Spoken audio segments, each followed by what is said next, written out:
gentlemen, welcome to Anime Watch Club, a bi-weekly group discussion and review where the hosts of the What You Say Anime podcast nominate and vote on shows either we haven't seen or shows that hopefully lead to a great discussion.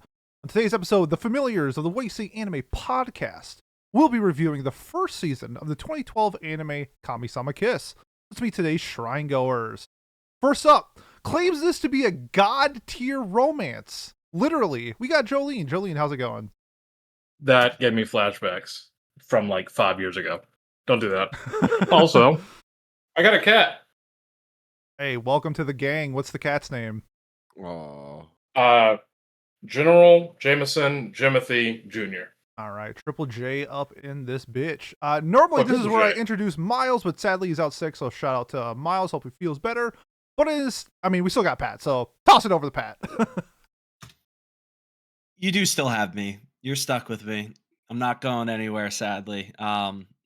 Or I don't know. I'm not gonna be so mean to myself. I'm gonna be nice to myself right here.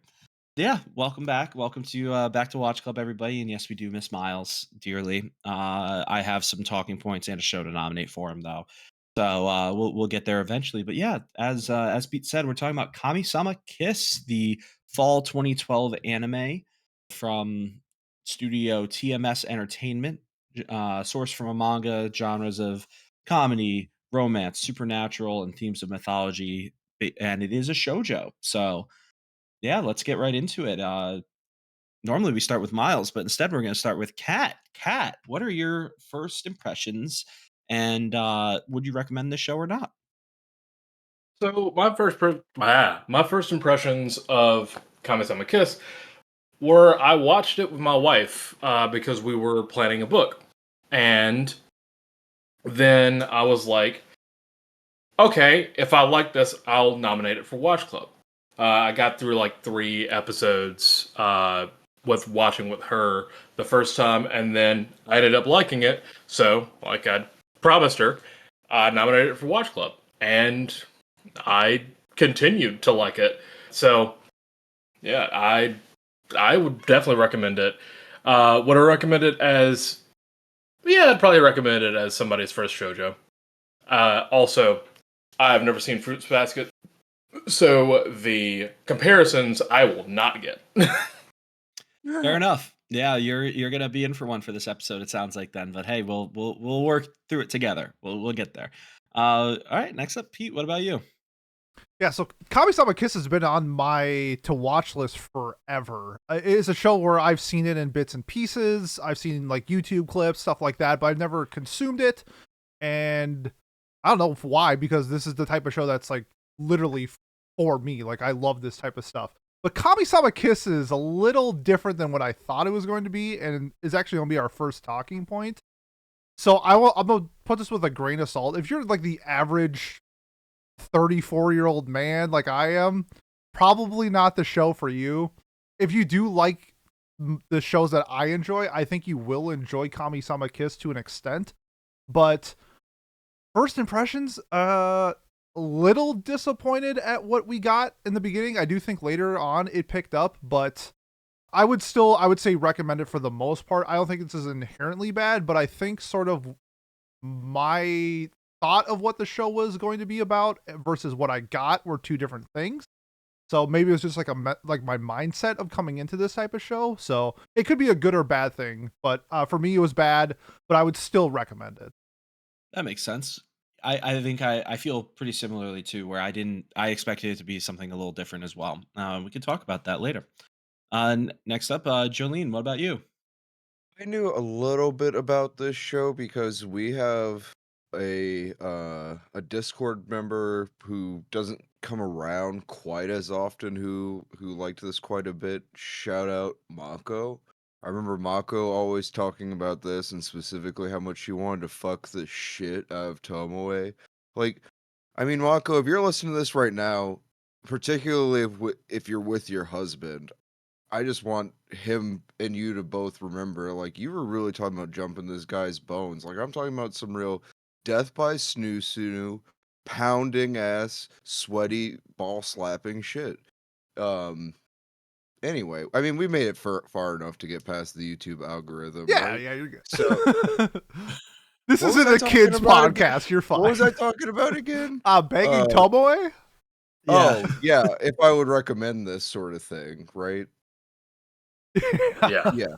Yeah, okay. I would recommend this if only because, like, I think that we don't have a ton of silly shoujo anymore, it feels like. Like, that was I think it feels like we're kind of out of that era as far as, like, silly shoujo being super popular, like how we had, obviously, Fruits Basket will be the thing people compare it to, but also stuff like, you know, Kimi ni Todoke, which Pete is always recommending, just that sort of thing. I feel like we used to get a lot more of it, and nowadays it's more focused on serious drama a lot of the time with very little comedy apart from some rom-com elements. And honestly, I think that we just need more stuff like this in the world nowadays, just like silly shit that also is just nice and has like good romance elements to it and stuff. Because I love drama, don't get me wrong, but this just felt like a good like palate cleanser as someone who just finished watching like 86 part 2 basically. uh yeah, so I would recommend this if you're somebody who likes like rom-coms and like just classic comedy, like just classic rom-com shit basically. Even if you haven't seen a lot of shoujo, I think that this is a recommend for me. I think that my only thing that I would say is temper your expectations because like it's not like the show has a ton of like amazing graphical fidelity or art style or anything like that, but it's still a treat. I liked it. 86 Part 2, really good show, right? I liked Kamisama Kiss more, but yeah. No, no That great way. answer, great Let's answer. Nah, go. yeah, fair enough. All right, yeah, and finally, I think, like what others have said, I came in expecting it to be Fruits Basket level of quality and I guess depth or uh, emotional ties. I guess maybe I'm not phrasing that perfectly. So I think that hurt my viewing at first, at least with this show. My first impressions were not very high at all. Um, I feel like it has some glaring weaknesses that we'll talk about. However, I do think if you enjoy it at all when you try those first few episodes, it does only just get better and better as the show goes on. So I wouldn't just flat out not recommend this, but with that same caveat, it was not a show meant for me. It was not a show meant to be marketed to me or sold to me in any way. But I had enough fun, and I think I will have fun talking about it too, because there are a lot of cool things that it did, and that reflect on the genre itself or demographic, however you'd want to refer to that. And yeah, I'm looking forward to talking about it. But so I wouldn't recommend it to most people, but if you're trying to try shojo out, I do think it's a little bit easier of a first step in, kind of like what Kat said versus like Fruits Basket or something heavier. Would you call Review Starlight heavier? I don't know because like we just did a Yes. bunch of these I think it. shows. Yeah, Yeah. Also, reviews are like not a shoujo. no, No,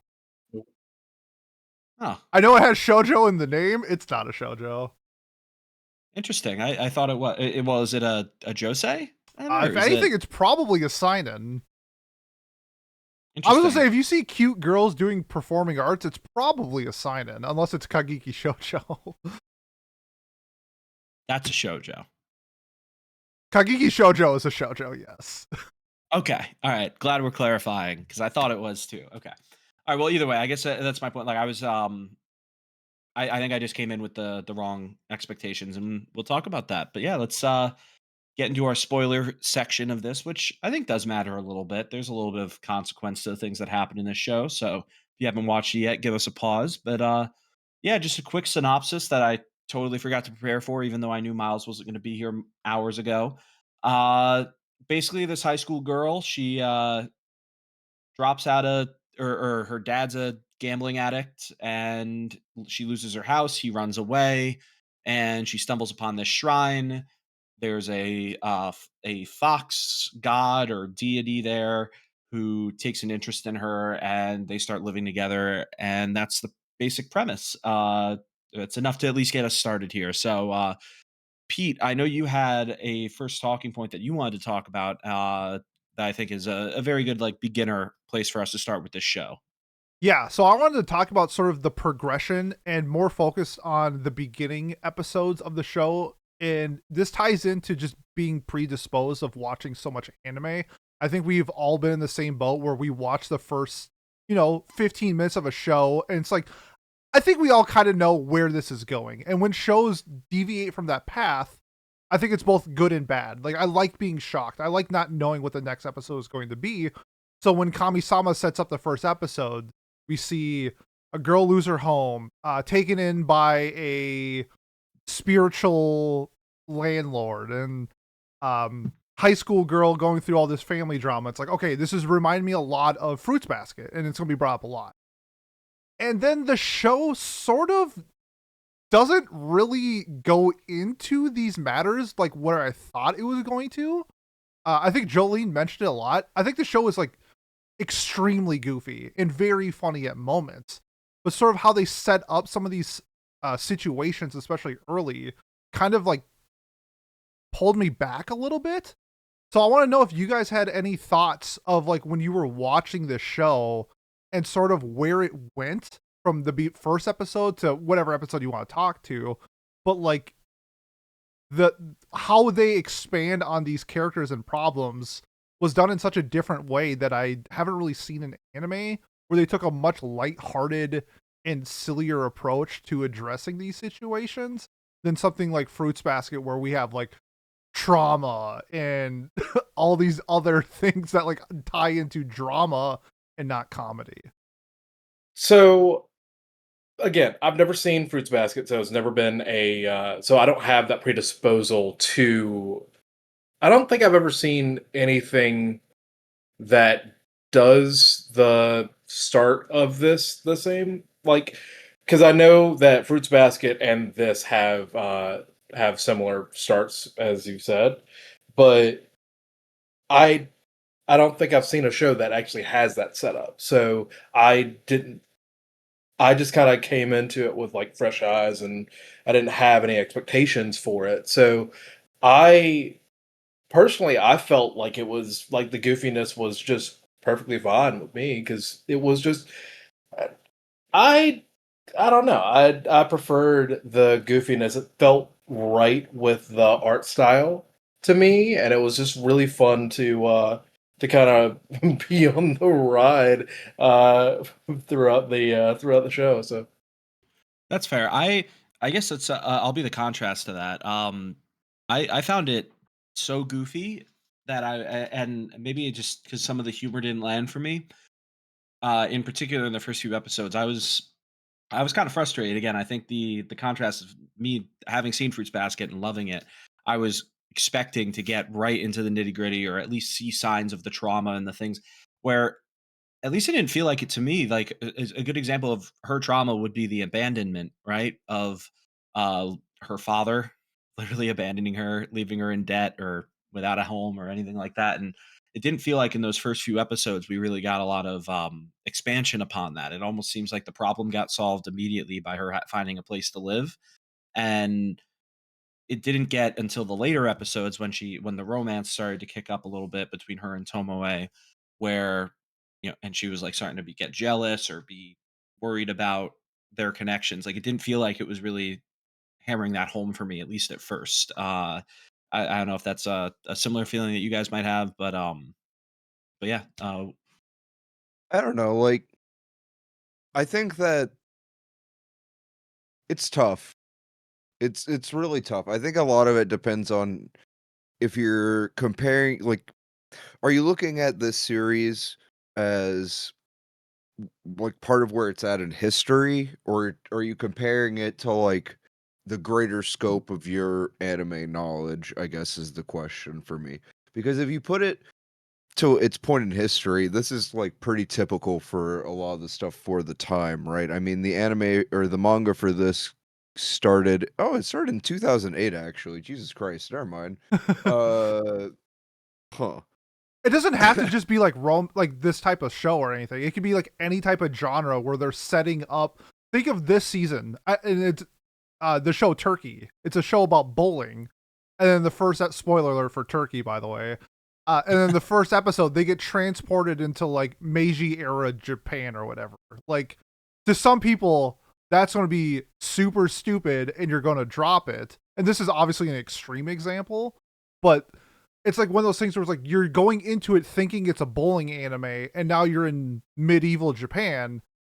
Is that good or bad to you? And I think, to me, when you have something like Kamisama Kiss, where especially down the road when we find out that Tomoe also has like this abandonment issue, like the person that saved him just dipped. So like they have like the same sort of, I don't know, I want to say trauma is like the right word, but they're both dealing with something where like they're having a figure in their life just leave. And like I feel like that connection is what should bring the two together. And it's really not that. It's more of like the hijinks and stuff that go in between each episode that sort of was like, man, there's something there where you can connect the two characters like really well, but instead they went with this comedic route. You know, like the first rival is all of a sudden this mega pop star in her class. Like that in itself is kind of silly. Like there's no build up to like this pop star in her class. It's just he's there, episode 2. It's like, okay, this is where we're going with the show. And it's one of those things where like it pulled me back early, but I like the quality of the show enough where later on it didn't bother me as much. I just thought like how the setup was seemed a little off. I see what you're saying for sure with the like the setup, and then I also agree that the way that they got connected, I wanted it to be a bit more in depth and less on the silly side or the calm side of rom com, right? Like I wanted it to be a little bit more of an emotional bond, and again, like especially in those earlier episodes, I think that that's where for me it mattered so much. Where you could, let's be real, there was never any other chance. No one else ever had a chance with her, with Nanami. It's just not what's happening in this show, and if it pretends it is, it isn't. There's no way. I think that uh yeah, like you said, if they went more into the nitty gritty with their abandonment issues, I mean, they don't even really talk about it to each other, right? I don't think, other than They did a decent job of it in, like, episode 7, I yeah, think, yeah, that, later on, right? like and I don't expect it to, like, them to end up together or, like, exploring their feelings in the first, like, half of the series because, like, Tomoe is fucking hundreds of years old, and you need time for Nanami to break his, like, barriers a bit and that sort of thing, and I think that the supporting cast of gods is actual specifically, Kurama and Mizuki are pretty important to that because they offer insight into how supernatural beings look while not quite being nearly as hostile as Tomo in Kurama's case, or more willing to help in Mizuki's case. Um, and as for like the others not really ever being an option, I think yeah, I mean, sure, but that's fine to me. Like they're not the whole point of like shipping and stuff like that isn't necessarily that it's going to happen in the story. Like it's for shippers, it's cool if it does happen, and there are ship wars about that sort of thing. But something like this, I think it's just like, oh, you get to have some fan service moments with like Mizuki or Kurama or whatever, and like that's like just the kind of crumbs you get. Like obvious, like it. I think it's just so obvious she's gonna end up with Tomoe that like I don't even see how shippers could be mad about it. Like it's probably not even something that enters their mind, more or That's less. fair. That's how I I felt in Fruits Basket too. Like oh past the first season, Yuki is a non-factor in trying to get with Toru. Yeah. Like it's very obviously going to be Kyo the whole time. I mean, there's another person that gets introduced, but it's like you are but a small child. And honestly, you should be gay. So I don't even know why Momiji is chasing after Toru. But here we are. I guess that dismantles my argument, but I was going to say that Fruits Basket, at least I see what you're saying after the first season, but I felt like it was at least a little bit more murky, or there was like an argument to be made for any of those characters that you just mentioned. Versus in this show, I agree with you. Like again, I like the shipping, and it is a harem, or pseudo harem, maybe is a better way to put it, in this context. like there was maybe this gets into or transitions the topic into what my biggest frustration with the show was that I think we're going to disagree on um from the discussion points I saw, but I felt the supporting cast was extremely weak for me. I had no Oh, interest in Mizuki or Kurama or any of the other the little chibi characters were really fun. I thought that their hijinks were cool, but which is such a contrast from Tomoe, who I very much enjoyed his backstory as we got more and more of it, and Nanami, I enjoyed her, I guess, disposition and how she interacted and her mentality towards the whole situation she was in. I really did enjoy her as well. I just felt a lot more connected or interested in the main two than the rest of the cast, and I'm curious how everyone else feels about that. I liked the supporting. I thought the supporting cast was pretty decent, honestly.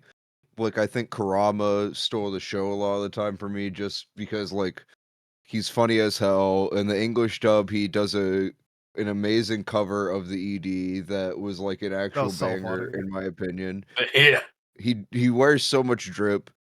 And I honestly like Mizuki quite a bit too. I thought that his episode introducing him was really interesting, and he had a solid backstory that I think helps you kind of inform a bit more about Tomoe later to show that, oh yeah, like gods are fully or supernatural beings are fully capable of falling in love, that sort of thing. So obviously Tomoe has something going on for him to act like this instead of, like kind of showing any sort of emotion towards Nanami.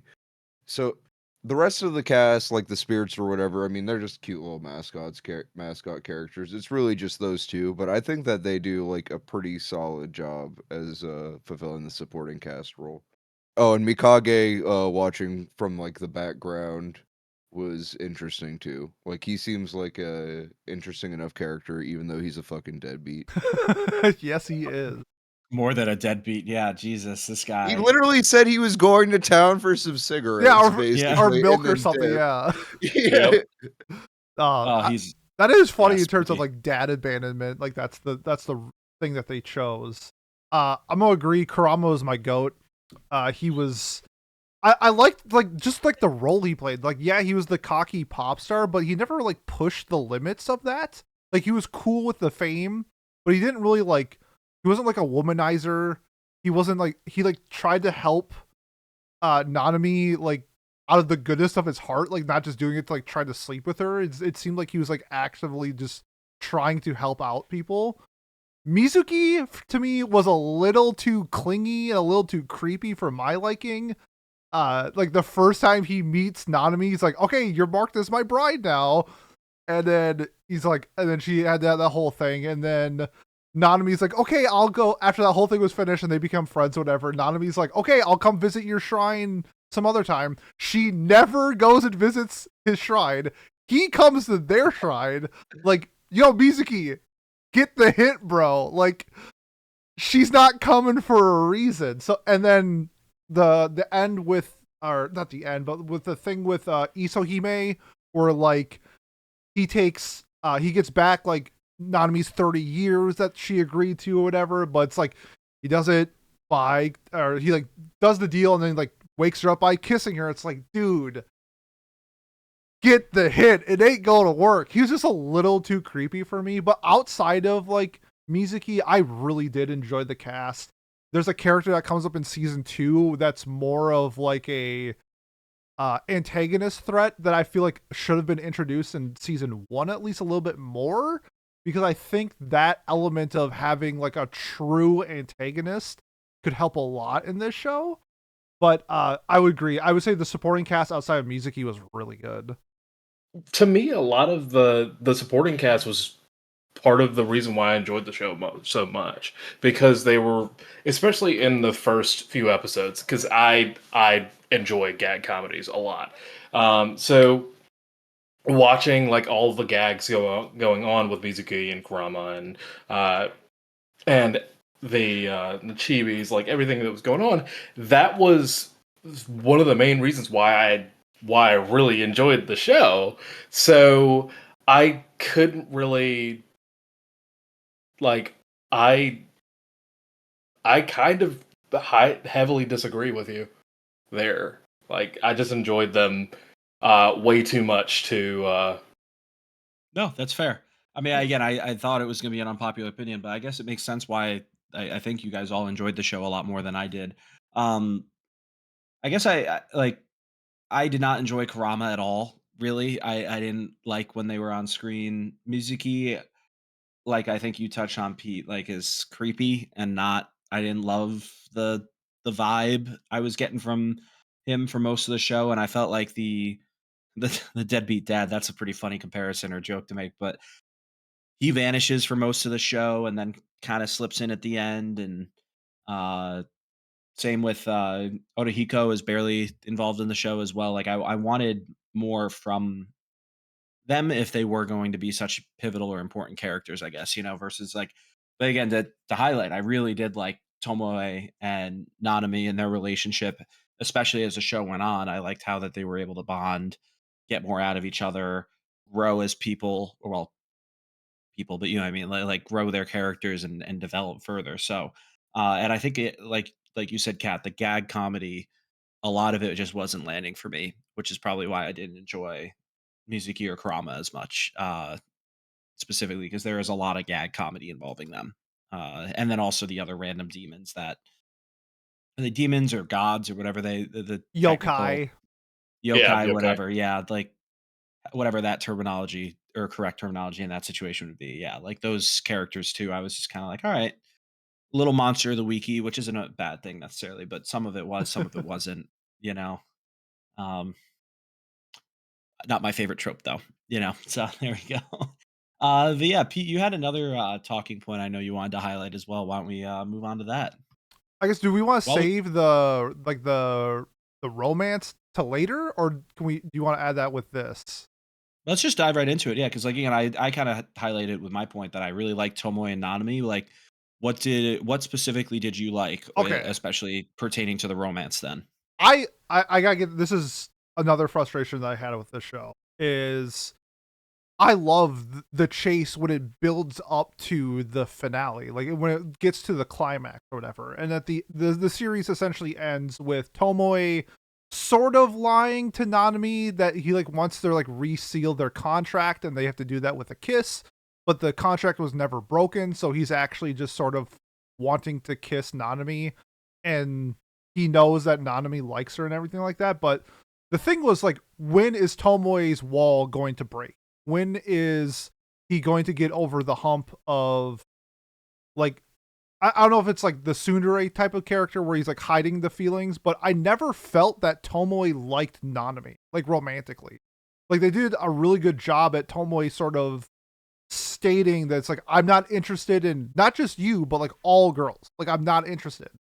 And when they got to that point in the end and they sealed it with a kiss, to me it kind of felt out of nowhere. Like it felt like it was way too fast for this wall that Tomoe was building up the entire season.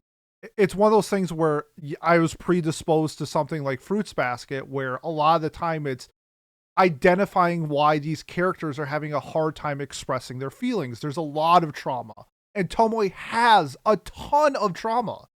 Most of it he can't remember, but it's still like lingering in his soul, I feel like.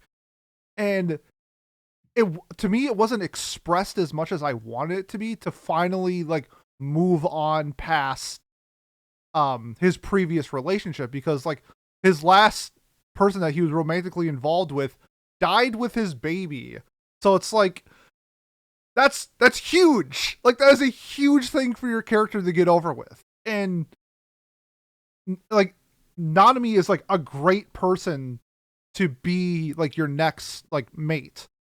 But just like how they built up Tomoe's wall and how fast it crumbled to me was a major issue with their relationship.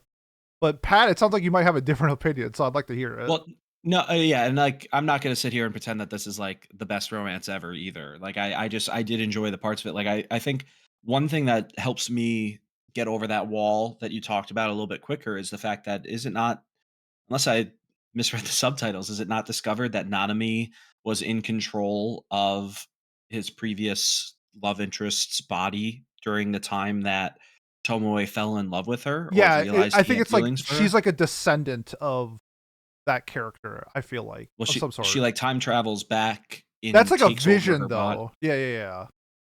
That's not like I thought it was because she's like like, in a coma when that's happening. but like Yeah. it's her soul or whatever is the idea. Like that's how I interpreted it. So that would make sense, I think, for Tomoe to like tear that wall down, Mr. Gorbachev, a little bit faster than I can you see that. otherwise would expect to. Yeah. That's the way I interpreted Sure. Yep. that interaction, which is why it didn't bother me as much. But I do get what you're saying, that yeah, like 500 years of letting that trauma build up, or however long it is. I forget what the exact time It's is, a but long time. it's a long time, and so that part of the romance felt rushed. But I do see them working together, I guess, as a pair, and the way and their personalities do well together. They banter off each other well. That's the stuff that I liked and that I was more focused on. But I do agree with you. It's nowhere near like Fruits again. We're just gonna. I'm not gonna caveat what I say anymore. We are to get. I'm gonna keep comparing it to Fruits Basket in my head, at least because of what we're doing. Like it doesn't compare to Fruits Basket in terms of that development, but that's also a very high hill to climb Mm. because Fruits Basket's like one of the best shows of the past years ever. So right. So it's a hard comparison, I think, to make, or an unfair comparison. But I do see it leaving wanting more. What do you guys think? This also reminded me a lot of Inuyasha. I don't know if any of y'all Mm, ever seen that, but I think that Inuyasha really, obviously that's a shonen where and done by the GOAT, Rumiko Takahashi. So there's like a bit of a difference there, but I think that does like the slow burn human yokai angle like a bit better. But that just might be because like it's Rumiko Takahashi and her character writing is insane. But like I think that it's a good example of like showing like how you can show that these characters care about each other while also having a little bit of will they won't they, but it doesn't ever feel like it's forced or aggressive or like either character is being like a nuisance to the other one, where in this it does kind of feel sometimes like Tomoe is such a fucking dick to Nanami about it he that is. he is being like that she is being a nuisance to him. That's so fun. Just And because Yeah. Pat's like, I love the back and forth between them. I was like, Tomoe's a dick all the I time. think Yeah. Well, He's there's just an different kinds of ass. flirting. There's different kinds of flirting, and he does go Oh, too far too. I will agree with you 100%. But I think the banter back and forth is kind of like she says stuff under her breath sometimes too. That it's like she said that to him, or does say stuff to him sometimes that is rude too. I think it goes back and forth, and I think I do agree with your point though, Jolene. I think Inuyasha does the slow burn better, but it also has 167 episodes versus this has true. what, Yeah, like, for sure, for you know, sure. like does Yeah. have. Difference in time scale, obviously. Yeah, I see So your point though. I do. I agree with it too. Because I loved Inuyasha. Watching that grow like Toonami, man, so good. mhm. Yeah. And it's a good comparison with the yokai as well. That's a good point. I didn't even like make that connection in my head. I wonder if as grow like, to slightly sidebar before we get back to you, Kat. Like, did you ever mix this show and Inuyasha up when you were first getting into anime? Because I feel like I had to have, I did because it not know is. about this show when I first got into anime. Well, I guess I got into anime before this manga even existed. I was watching Inuyasha like 4 or 5 years before That's fair. I this guess was I even a was too. manga. That's fair. But I guess I just maybe I saw pictures of this anime and thought that it was this, or thought it mhm. was Inuyasha or something, like GIFs or whatever, For or sure. heard people talking about it when I first got back into anime. Yeah, that's a fair point. But yeah, anyway, sorry, Kat. What do you think about the romance and or specifically more Tomoe and Nanami's relationship? Yeah. I don't know. This feels a lot more. I guess it's an odd comparison, but it felt more like, and maybe this is just because I'm playing the game again, but it felt weirdly like the relationship between Johnny Silverhand and V in Cyberpunk.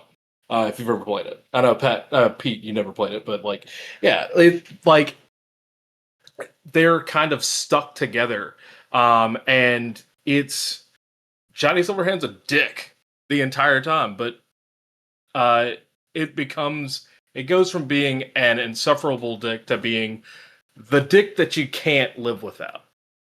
Uh, so it's one of those things. Like it's I don't know. I really enjoyed their banter as well, and I felt like yes, it felt a lot more like wow, Tomo is a dick. Wow, Nanami's actually said that to him. But I feel like that's closer.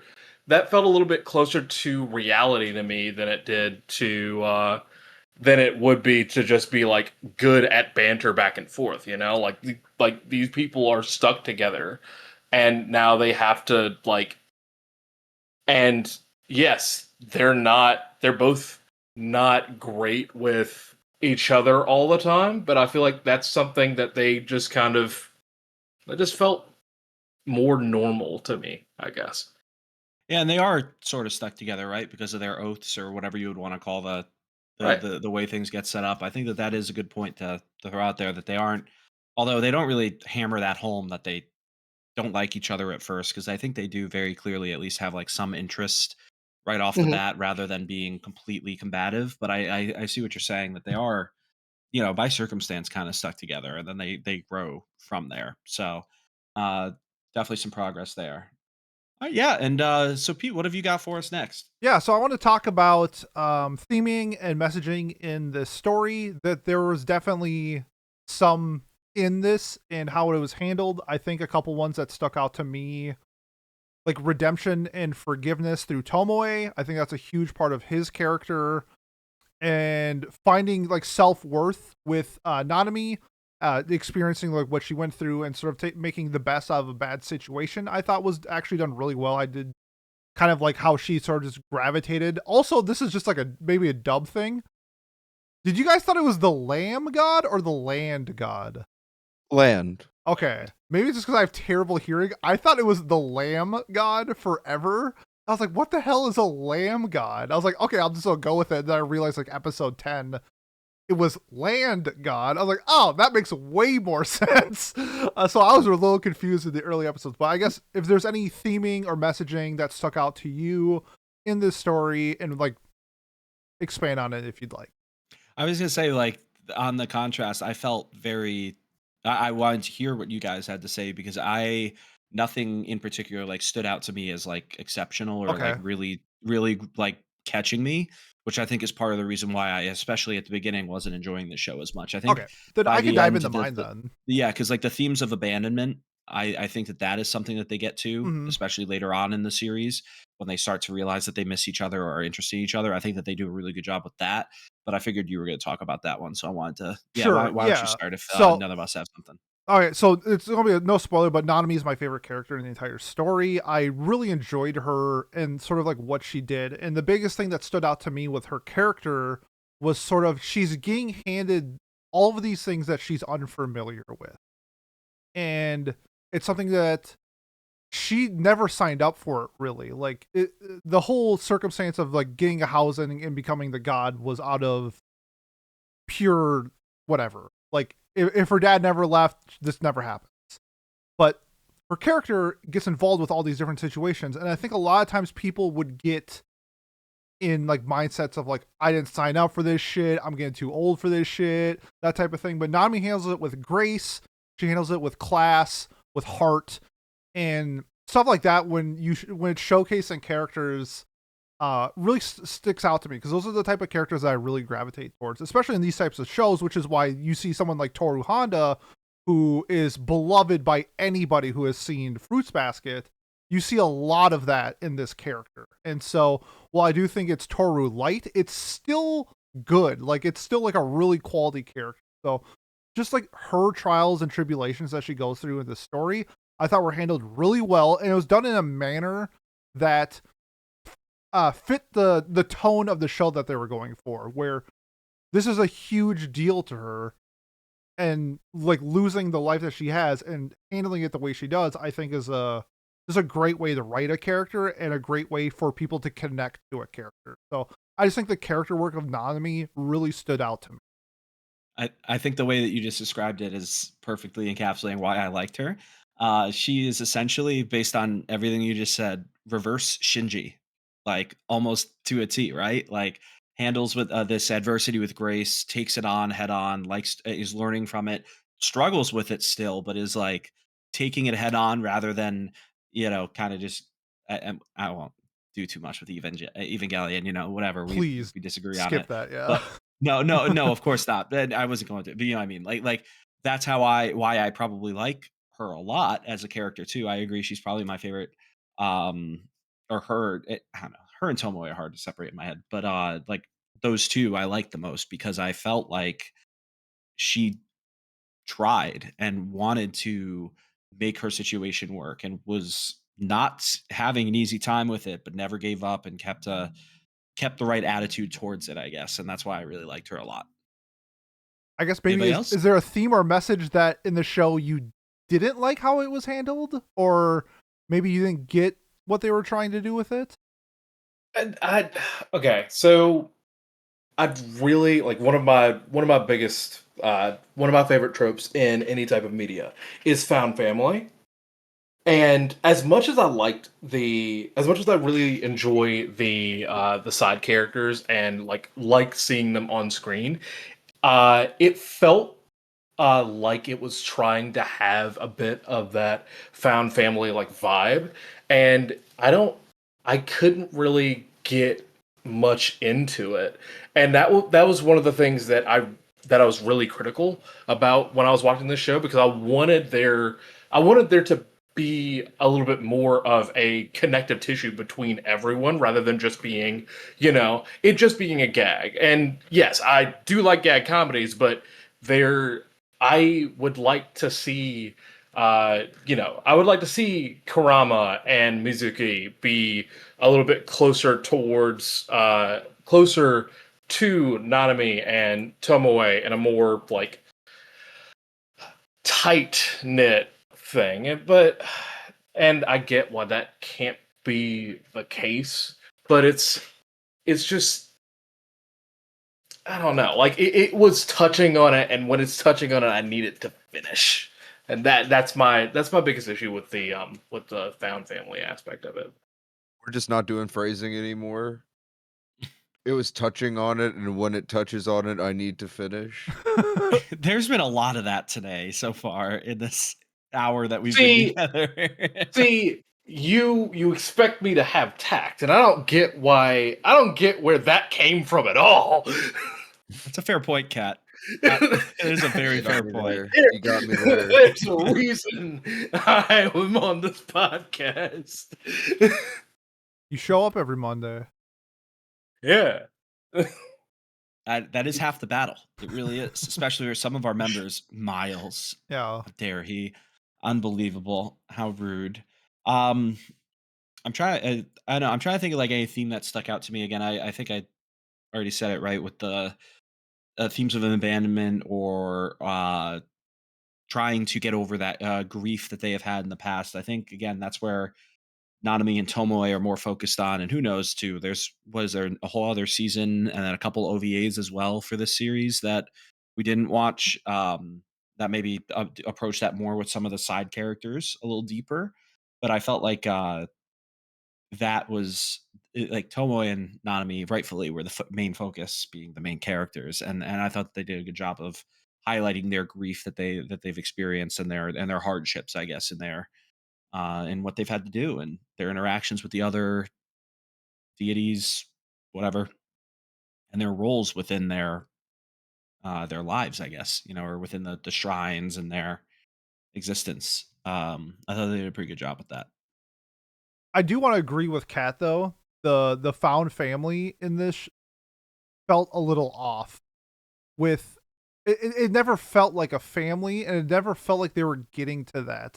The only people that I felt like were a family were Nanami and the two like gremlin The kids, The Kotetsu and Onikiri. Like those, like Nanami would take a bullet for those two. Like Nanami loves those two unconditionally. The things that she said and like how she acted towards like when they were getting like attacked and harassed and stuff like that. I was like those were her babies. But like everybody else, like Tomoe didn't seem like he cared about anybody at the shrine. Um, Even like Mikage, to me it felt more like, I don't know, like losing like a boss at work that you liked or something. Like it never felt like he missed Mikage. I know he searched for him and everything like that, but like it didn't feel like he was searching for him because he missed him. It felt like he was searching for him because he needed him. Like it was like a necessity. And to me, that's kind of like where the found family aspect missed the mark. I think it could maybe with more context, it can get a little bit better, but just how it was built up in season one, I didn't think it did that good of a job at sort of setting up. Because like I don't want Mizuki to be a part of this group if he's going to be, creeping on Nanami all the time. I see what you're saying for sure with that aspect of the like Mikage feels almost like he like yeah, you need him, but you don't want him to be around, or he doesn't feel like he wants to be there either. So there's that whole aspect of it too, for sure. And it's like I do, yeah. and we're Go comparing ahead. it to like Fruits Basket a lot, and it's like there's a point in Fruits Basket where like Yuki gets it, like he understands that this is not where we need to go. And so I hope Mizuki has sort of that light bulb moment in like season 2 where he understands that Tomoe is endgame and not him, and can change his character a little bit. Because when we're doing like when you have a chase scenario but like the end game is already like solidified, I kind of want the chase to be over with the other people. And Mizuki still sort of gives me the vibes of like he's not going to stop because that's the type of person he is, and I hope he does. Would you say that that's more your feeling though for harems in general though? Because I wonder, because like when you think about like, when I think of the other like harem, and again, this is not a clearly defined Our like girlfriend's harem clear. show, but like yeah, I was thinking of well, Domestic Girlfriend's a good example, I think, but I was more thinking even along the lines of like Quince or Bokuben uh or Agairu, where there's all the there's like a clear who's probably gonna win. And Maybe not with Quince they as much, but but like in those examples, like all those character like Origaru, Yui knows, and she has a moment where she loses it because she knows she's not endgame. Like, and it breaks her. Like it's an entire episode in season 3. There are these moments where it clicks with the character, and they're not maybe not like their mindset, but like they get it. They get that idea of like this is no longer the path I can take. But then there's some characters that keep taking that path, and that's what I don't like. But like Quince, we don't know until the last episode type of thing. We're like, we don't mm, know who Endgame is in Quince. We don't know who Endgame is in Bokuben. Um, but yeah, I gave my Origairu example. So that's the thing with Mizuki. It can change. Don't get me wrong, but like in those other examples, we find out later down the road who's like the winner. I feel like it's so clear as day in this that it's like I need you to get off the path sooner rather than later. And I feel like he's still on the path by the end of season 1. mm. I feel that. I still feel that way about Yui though. Like you said in Origairu, I guess, where even like you said with that specific episode, I almost feel like Mizuki has that too in this first season, does he not? Where he's like in his like dedicated episode to himself, he kind of realizes, oh, I'd never had a shot in the first place. Like he kind of has that moment and then he keeps going down that path. I guess I see them as like parallel, or more their stories or Mm-hmm. their involvements in the stories is more parallel than you do. But I see what you're saying though, like or why the yeah, like Quince Quince was probably a bad example, or Bokuben. Bokuben, each Yeah, girl gets their own ending. that's I was gonna say Yeah. like there's like a clear one though, right? Like you would think that makes the most sense, but I guess not technically. They Um, visual novel routed it. yeah, that's classic. Everyone's a winner. That was a Cowards. that was a deep cut. I can't believe I remembered I watched that show. That's crazy. Dude, 2018 was a wild time. Or whatever year that show came out. it was college, so Was it it had to be like 2018? 2018 I or have no idea. 19. I'm just Yeah, throwing out random years. But that was It early podcasting days for me. that was early for us together for sure too. Yeah. Oh man. All right. How about some more? I guess less. I don't know, unless you guys have something else to add to that. Okay. Perfect transition. maybe some more of the lighthearted stuff. I thought the music was awesome throughout the show. Like the OP is a bop. I've heard it before this show, and I'm gonna keep hearing it after. It's so much fun. Did you read the Uh, lyrics, by the way? I did. Yeah. And the ED's lyrics are interesting as well, especially like with the final episode. It makes a lot of sense. It ties them together. Thought that was really well done. I assume that that's like thumbs up, or people agree, I or thought the you got OP was anything more for that? insane. It was so good. Yeah.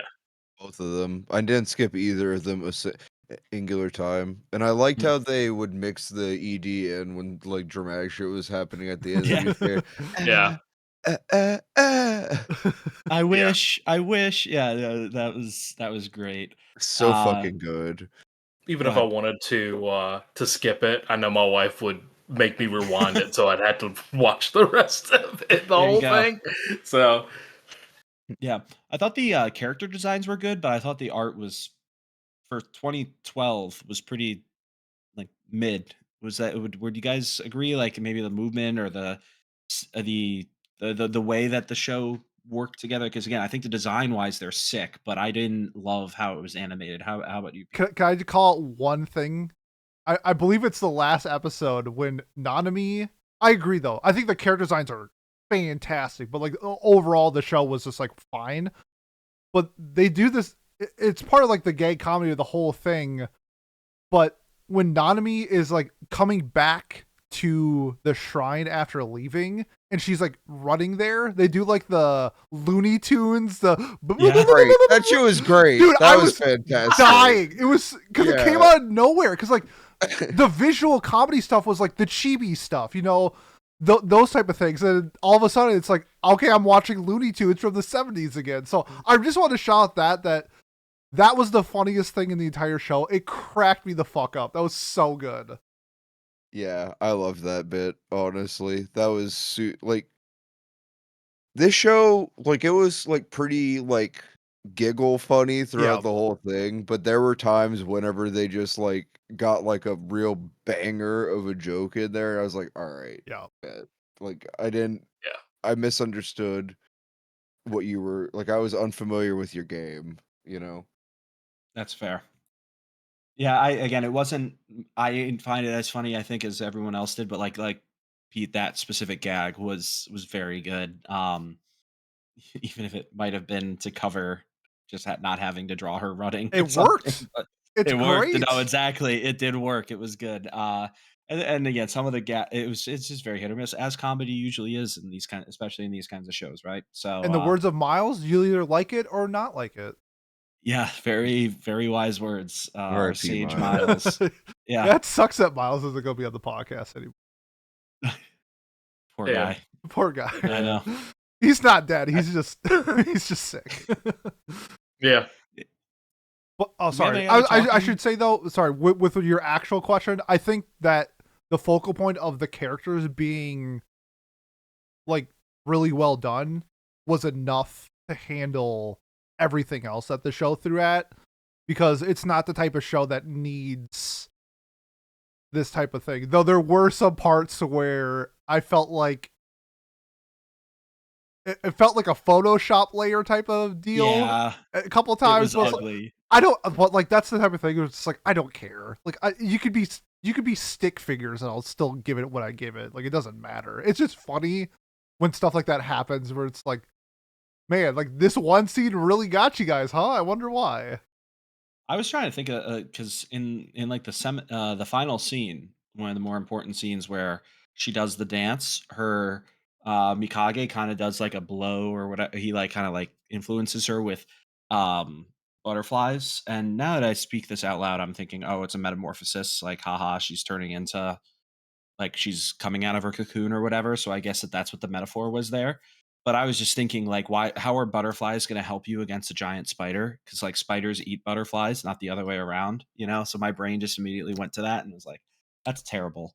Like, why is she? Like, why Uh, is her kimono covered in butterflies now? I don't know, but now I get it. Spoiler. Also, I'm not, it's a hint. It relates to Mikage.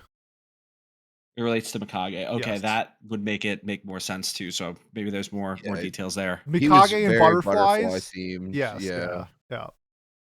Okay, good to know. So for if we ever do season 2, we'll know, or we'll hear that going forward, or I guess be I'm ready very for it. intrigued by season 2. This It this has a Akira higher rating. this Akira O character looks sinister. Is that the guy who showed up at the end Yeah. for a second? Yeah. Yeah, He's like the he antagonist looked of pretty season sick. 2. That makes Yeah. sense. And he's got a vibe where I'm fucking with it. Sexy antagonist, yeah. Yeah. I'm very curious too. I don't even remember this Kirihito Mori character, like the black haired guy. Was he involved even in this season at all, or is he just listed on the character list because of the like maybe he's shown in a flashback or something? Kirihito? I don't. Yeah. Yeah, The end of season 1, and he's the antagonist of season 2. Mhm. got it. Okay, along with Akurao. Okay, They're the interesting. same person. They are. Oh, that Kirihito? might be. Yeah. Is that not a spoiler? No. No, No, if you click him, I must that's have missed it. I must have missed it. That's weird. I like. if you're Oh, on Mal, click his name. well, that's what Yeah. I'm saying. It says spoiler. His name is not a Uh, spoiler. Okay, we'll whatever. Let's do our closing thoughts and final scores on this show on Kamisama Kiss. I almost forgot the name of it for a second there. On Inuyasha here. What are and we're not going to start with Miles like we normally do. Again, missing in action. Kat, what have you got for us for your final score and closing thoughts? Oh yeah. So I was pleasantly surprised by Kamisama Kiss. This is not a this when my wife was trying to show me the show probably 7 months ago. I just wrote it off because this is not a show that I thought I would like. And then when we started writing the book, and she wanted to like do have me watch this more for research rather than just, oh, this is an anime that I think you'll like. It turned out that it was an anime that I liked, and I really enjoyed it. I as much as the found family thing kind of messes with me, and uh a lot of the things that I would normally gripe on when it comes to like animation is just not there for me personally, because like it doesn't really need animation in my opinion. And it was funny, so I really enjoyed it. So yeah, my final score is an 8. 8 out of 10. All right. Pete, what about you? I think I voiced most of my concerns this show was not moist. I'll just put it out that way. English is hard. It is hard. I do just wish that the way that they handled the more serious messagings and backstories of people was handled in a way where I felt like I could connect to the characters a little bit better, but because of the comedic breakups a lot within like the episodes themselves or just like the episodes overall in general, felt a little out of place for me, where I didn't know if the episodes I was coming into, if I was going to laugh or have more serious moments, and then the next episode kind of like flip the script. So it's kind of like hard to judge and gauge where my emotional investment was in this show, because I couldn't get a good grasp on it.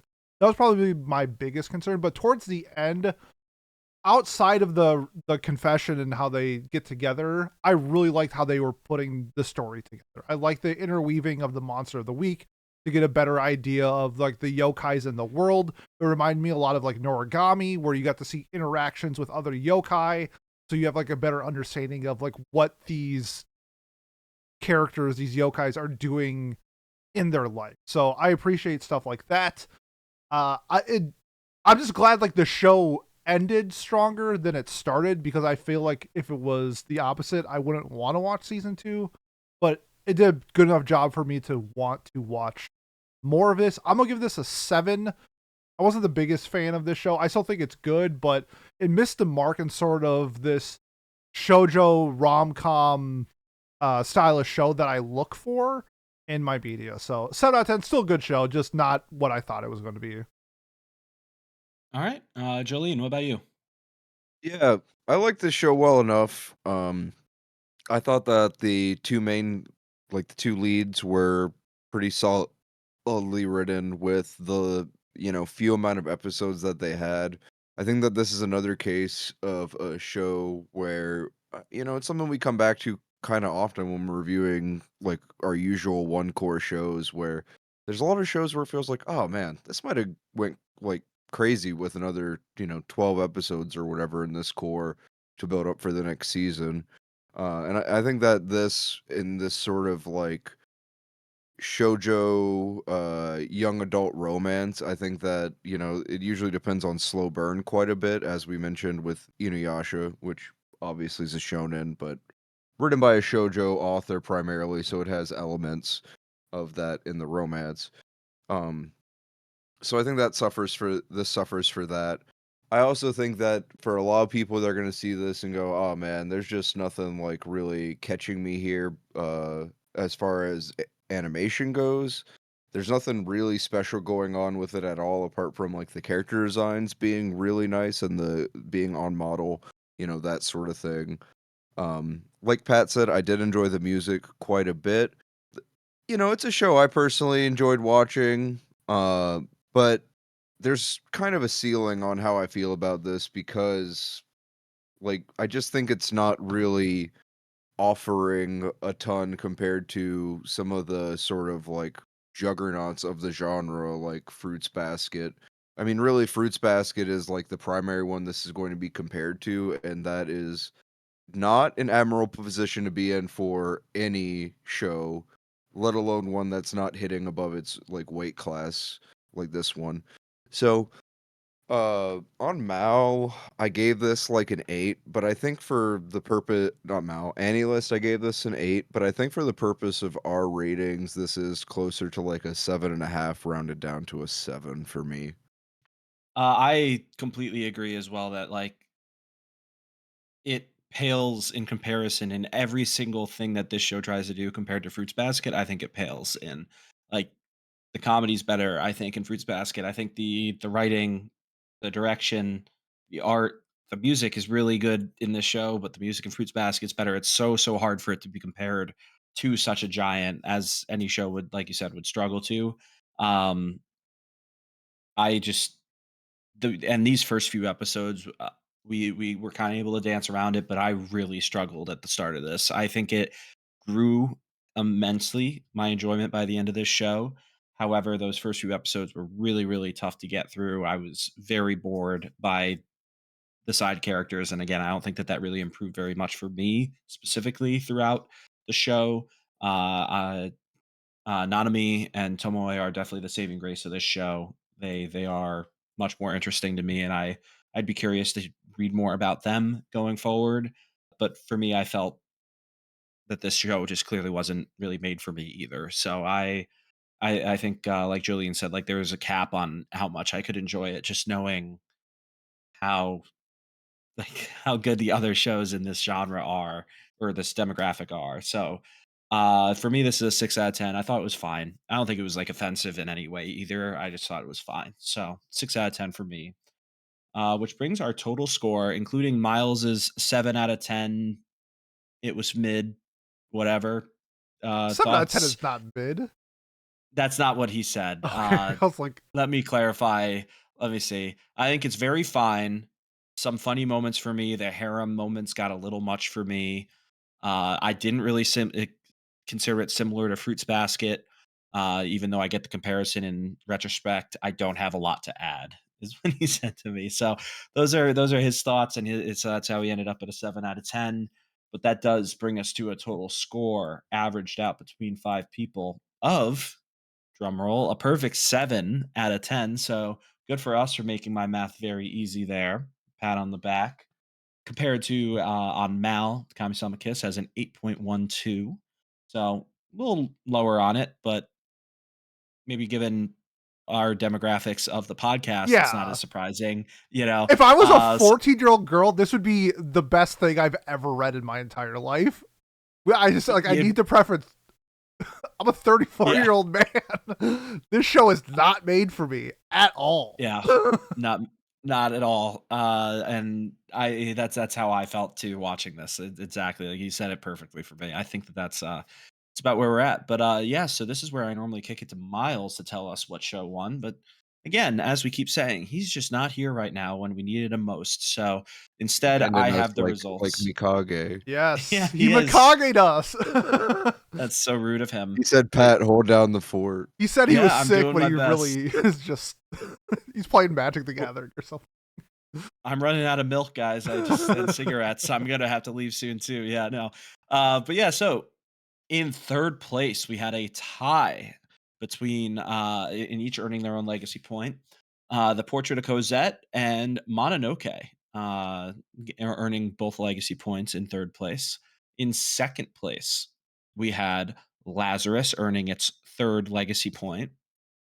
And in first, we will be watching Meibashi Wishes. Yo, let's Witches. go. Yes, so that will be what we'll be watching 2 weeks from now for Watch Club. I'm looking forward to it. It's just from the Secret Santa discussion we had.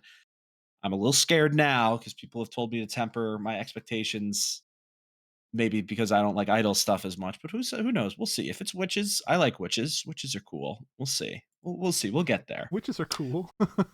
Witches are cool. Witches are badass. You know, Yes. witches. Yeah, witches non-derogatory. There you go. Yeah, exactly. All right, let's talk about what we're nominating to for Watch Club 2 weeks from now, or what to vote on. So, Miles is going to re-up Cosette with his usual strategy of earning legacy points until Halloween. Yep. So that's up there. Trent, you could add that in. I'm trying to think if Miles's Miles has nomination. ever screwed me over on this, because then I want to nominate it, type of thing. No, he is not. Okay, He is You're- tried. you're but you safe, haven't. Miles.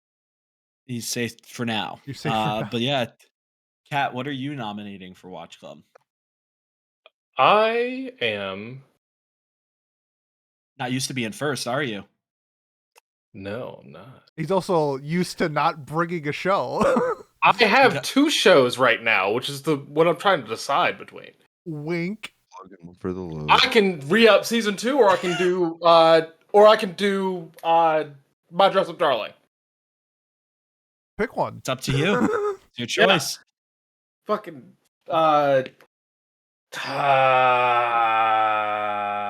My Dress Up great.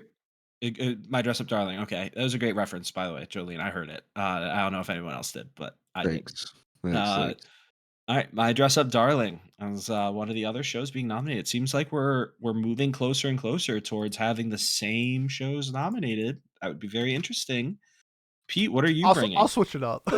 I can't believe how busy I am lately. So I'm gonna pick a movie. I went to Mal, and the top rated non-Gintama movie that I haven't seen. I'm gonna nominate Nausicaa, The Valley of the Wind. Nausicaa, The Valley of the Wind. Ghibli, baby. That- Oh no, it's not Ghibli. It's he worked on it before starting Ghibli. This is the last film he worked on.